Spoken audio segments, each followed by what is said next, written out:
Hey everyone, what is going on? This is Eric from OnlineBiz TV, where we teach you everything you need to know about online business. In today's interview, we're having Liran, which is the single founder of Woohoo.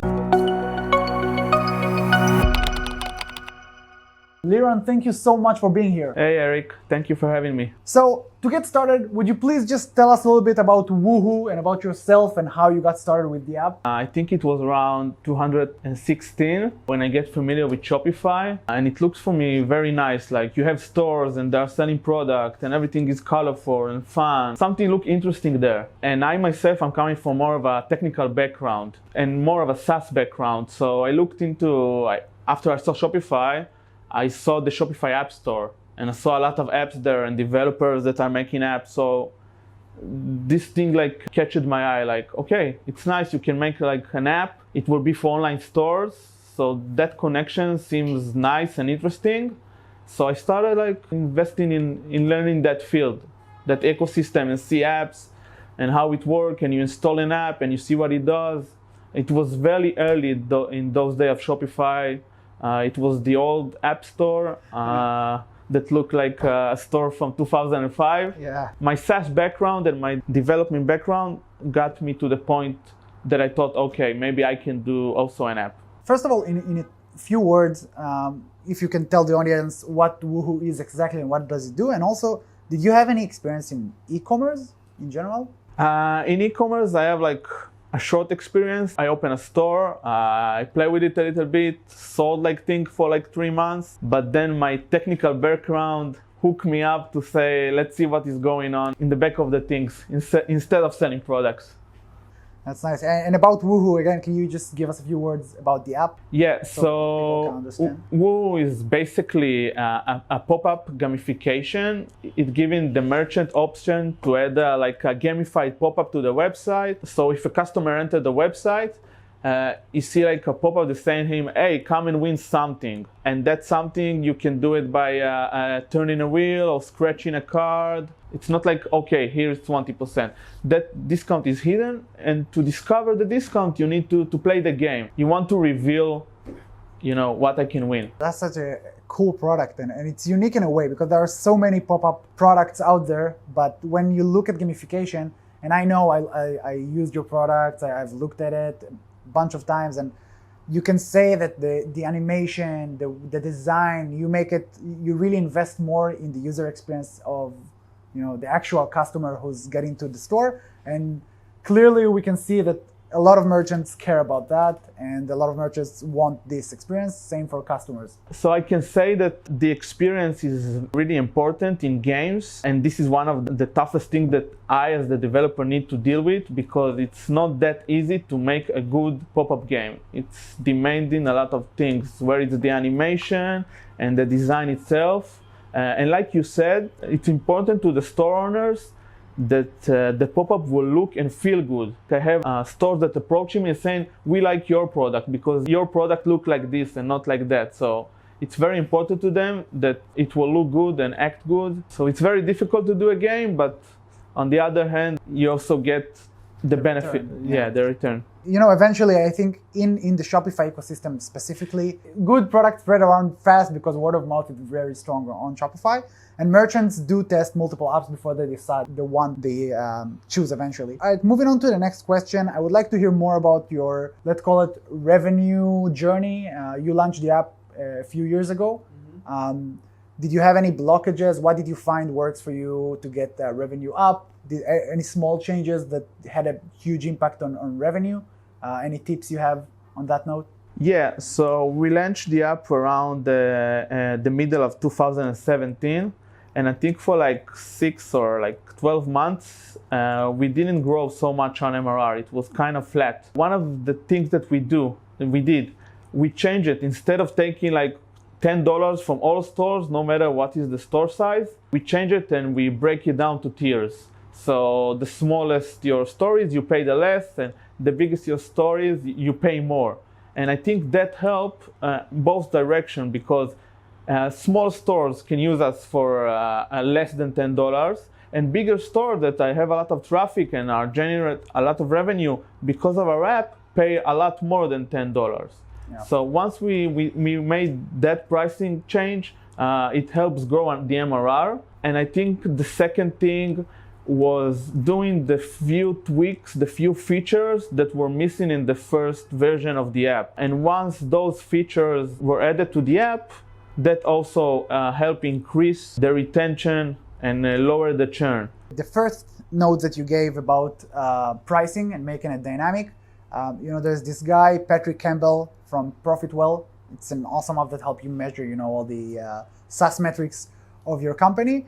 And he said that the best way to charge for your app is based on your value metric. So first of all, you need to understand what is your value metric. What is the value you provide to your users, and then charge based on that. And this way, if you provide more value, you can charge more. If you charge less, in your case, it's definitely you can look at either impressions of the pop-up or new signups or new revenue generated. So these are all the things you can do. Yeah. And once you do that, you can charge more, but keep the pricing fair for all users. Yeah. And that's something that definitely I think is a game changer. And any app that just charge a flat fee is just losing out on additional revenue. For us, by the way, do you have a free plan right now? Because I know you played with it. We tried it. Right now, we basically don't have a free plan because we saw that a lot of stores are going on the free plan and not upgrading, even if they are making good results. They are just waiting for the next month for the impressions count to get reset and not doing the upgrade. But there is downsides and benefits from having or not having a free plan. So yeah, and our thoughts about it. First of all, for us, it's based on usage, so they don't really pick the amount they want to pay.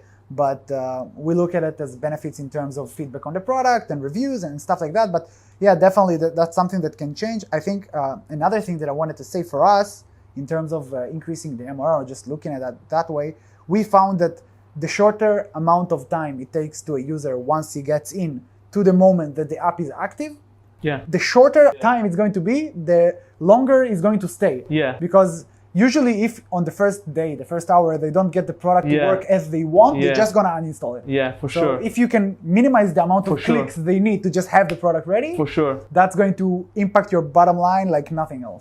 Totally agree with that. We have one of the simplest apps to use. And I saw like other apps in our field, and it's really hard to to do the onboarding and get the pop-up running on the website. And with us, I hear it from everybody. They are saying, wow, it was really simple, get the first pop-up on the website. And I know for myself, if you don't feel the product is like, if you have fun with the product, then you will just leave it. You will look for something else. And it doesn't matter if it will cost a little bit more, but you as a user, you want to have fun using the product. Yeah.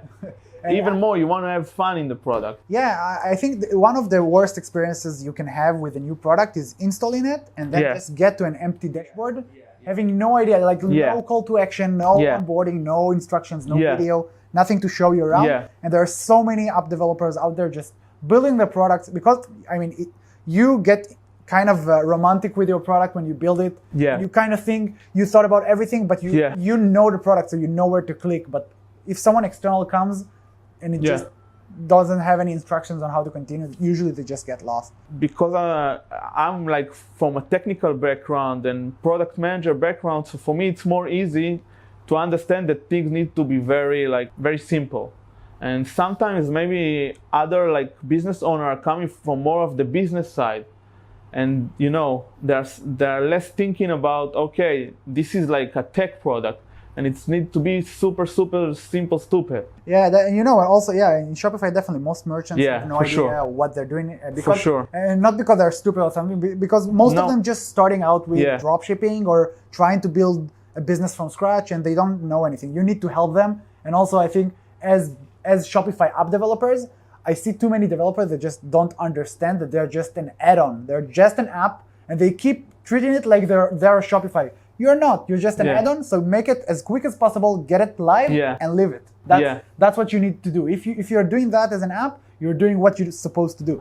You don't need to keep chasing the merchant. I think one of Shopify's success is their system is also pretty easy to understand and work with. Yeah, they keep making it simpler all the time. Shopify started as a lot of other apps, but they had in mind that eventually they're going to build a service that is a good fit for everybody. And over time, it's just going to get big enough so that even enterprise we're going to come in. They didn't start from enterprise level. Yeah. They started from SMBs, Exactly. and over time they build these extra more complex features that are going to fit the enterprise level, and they're still working on these new features all the time. All right, moving on to the next question. I wanted to hear a little bit more about your difficulties, some hardship you have along the way, and how did you solve them, or didn't, just things you're facing, in today's ecosystem. Yeah, so at the beginning, you have an app and you need to make money for for a couple of reasons. First of all, you need the money to be able to work on the app. Second of all, you want the money because you want to get like the feedback from the market that something good is going on here. So this is like sometimes the hardest part of the start. But I think that it's very important to recognize something in the start, like some kind of a metric that is showing you, okay, you are doing something right. Like, for example, people using the product and it's making like results for them, like a good result, whatever the product is. People talking with you and saying, okay, like I'm using it. When you see people install your app, like uninstall it very quickly. So then you know, okay, you are doing something here. And once you are like recognize like a few good metrics, from that point, it's up to you, of course, but you have something to work with. So I think this is the difficult of the start. And I think the difficult after you have like a start and now you're like, okay, you are making revenue, okay, it's enough revenue like to manage a small company. The next thing is you want to grow. You always want to grow. For myself, I said in the beginning, okay, I will make like a nice revenue. I will live out of it. Everything will be cool. But once you are getting to that step, you want to move to the next step. I think a lot of us just starting out like, I will make 5K a month. Yeah. And that's it. I don't need anything else. But then everything gets more complex and then you need to figure it out and things kind of roll out and you kind of lose control of the way it works. You're becoming like just a part of it. You're not even the main part of the product or whatever it is. I mean, your team is a little bit smaller, right? You maintain a very small team. Yeah. So for you, maybe it's a little bit easier, but after a while, it gets out of control. In a way. This is one of the reasons that there is always like the drawbacks of having like 4 developers or having like 1.5 developers, because 4 developers won't give you 400% of developing because it's just not effective. Yeah. From not having revenue at all to having some revenue, and then another step to having like a better revenue, and then another step to have stability. You also want to have stability. You also want to know that you will be here in 3 or 4 years because things are moving fast, and it's SaaS, so it's not that hard to develop a SaaS product in most of the time. Yeah, it just gets easier over time, and you need to make sure that you stay relevant with the market. Yeah, and you can always exactly. But I think not worried. I think that once you succeed in doing something, you learned a lot, like how to succeed. You need to first to make some success. It will give you tools that you will later, I think, for forever will use to build in your business. But you need that success first. Yeah, you need to learn from success just as much as you need to learn from failure. Yeah, because there are lesson in success that you will not be able to learn unless you succeed even a little bit. Yeah, and I also agree with the first thing you said, that I think the one thing that can help you work through every hardship, no matter what it is in your business, is just work with the data you have. If you have no data, that's a problem. You need to make sure that you get data. Exactly. And if you start gathering some data and you still get nothing, then you need to work on your traffic. Exactly. If you get traffic, but the traffic isn't getting converted, then you need to work on that process, understand where the problem is there. Now, when that's the problem, you need to go a little bit deeper, try to understand if it's about the product, if it's about the pricing, if it's about whatever else. And once you solve these problems one after another, maybe some features are missing. It can be a lot of things. But once you solve these issues, you can move on to the next issue, and the issues are getting bigger and bigger, but every time you solve them, the reward is bigger. Usually the bigger the issue, the bigger the reward. All right, Liran, what would be your number one tip to an app developer that is starting out right now? I mean, as a business owner, not as a developer in another company. Okay. And the same question for a new merchant that is just starting out. For app developer, I think it's very hard to invent the wheel. It's very hard. Like you see new ideas coming in, like one idea, I don't know, every 3 years, okay? It's very, very hard. Yeah. I think you need to focus on what he knows and then develop a solution for it. You don't need to invent everything from scratch. You need to take like the pieces that you know that maybe are not working well, maybe somebody's not doing it well, and then from those pieces build the product. And less trying to invent something. Don't think in your mind like, okay, I will develop it and it will work for sure. Only work based on what is going on in the market. I love this tip. The way actually we created our first successful product, let's call it that way, Reconvert, the way we did it was we didn't invent anything. We just took solutions from different companies, thought how we can combine it to a single product that is going to be easier, more user-friendly and more effective. And we did it with every part of the app, with the onboarding, with the affiliate program, with the pricing, with the solution. There were other thank you page builders on the App Store before we got there. They just didn't understand the business potential. So we just decided to, all right, let's make it conversion focused. Let's make it, let's show the value to merchants, as you said before. And once you do that, things starting to just work out for you. So I love this tip, especially if you're a beginner. Like I think if you create a few apps, you want to go for something bigger and you now understand the ecosystem, go for it. But if you're just starting out, start out with something small. For sure. Something that is simple. For sure. That's an awesome tip, actually. And I think also, like you said, somebody that has a lot of apps, I'm sure he will know also to bring the idea not from something he just, pop up in his mind. He only do it from lesson he learns, so from the market. Yeah, also I do think that if you do want to go for something that doesn't exist yet, it must be an issue that you know personally. That you you need a solution.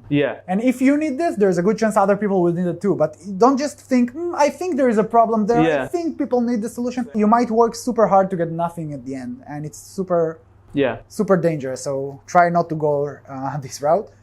What about for beginner merchants? You do know a lot about Shopify and a lot about dropshipping. Yeah, I know a lot about merchant and a lot about, once you have an app, you're like familiar and you see so many stores, so you see like what is working and what is not. I think if you are trying to sell product on the internet, it doesn't matter if you sell one product or 100 product. You need a focus and you need to understand that somebody will buy even that one product if that product is good. Like it doesn't matter. I think it's sometimes even better to start with just one product or maybe just a few products, but do them good. Build it good and like know your marketing. I'm not a marketing person, not on Facebook, not on Google. I know a little bit of metrics, but I'm not a marketer. And if you are planning to sell a product, you need to know how you're gonna sell it.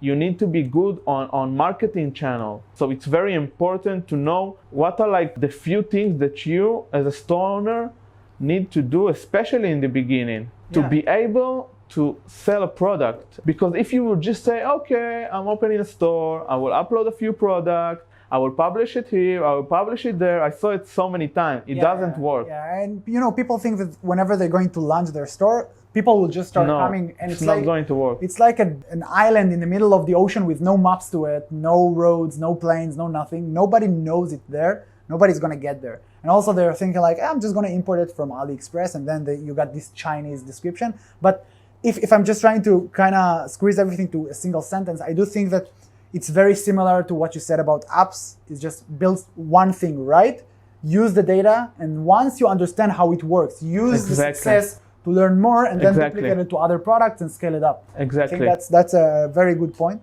All right, I just have a few very small questions for you to just wrap it up. If you were a superhero, and that's something important, what would be your superpower? A lot of people, I don't know why, told me I'm stubborn. So I don't know if a stubbornness is a superhero power. Maybe they need to invent one. So I would just say this is my... This is your superpower. Yeah, this is my superpower. Last question. Okay. And this is for the audience. This is from you to the audience. What is one question you want to ask your audience? You're going to get some comments on it. Okay. Okay, and I'm going to ask you guys, please answer this question in the comment section below so we can answer and, get some feedback from you guys. Okay, so I wanted to ask the audience, how long did it took you to launch your first product/store? Like from the moment you started working on it, how much time did it took you to build it and make it public and get the first few customers? For me, I think it took around 4 or 5 months, depending on things, but I would be happy to hear like other people, like, because sometimes I hear like people saying I work on it a year and a half. 3 years. 3 years. Yes. For us, it's been between 2 to 3 months for the first few products. After that, we had one that is a little bit more complex. But that was around the time frame. Thank you for the question, guys. Please answer it. It's going to help us a lot, and we appreciate your feedback, especially if you enjoy these videos. Liran, thank you so much for being here. I really appreciate you taking the time and coming to this interview. Guys, if you haven't already, please make sure to subscribe to our YouTube channel and hit that notification button so you know whenever we go live or release new videos. And if you have any questions, any comments, anything you want to know, anything you want to ask, any new content you want us to put out there, just make sure to comment it in the comment section below and we will answer each and every one of you. Thank you so much for watching. And Liran, again, thank you for joining us. All right. Ciao, guys.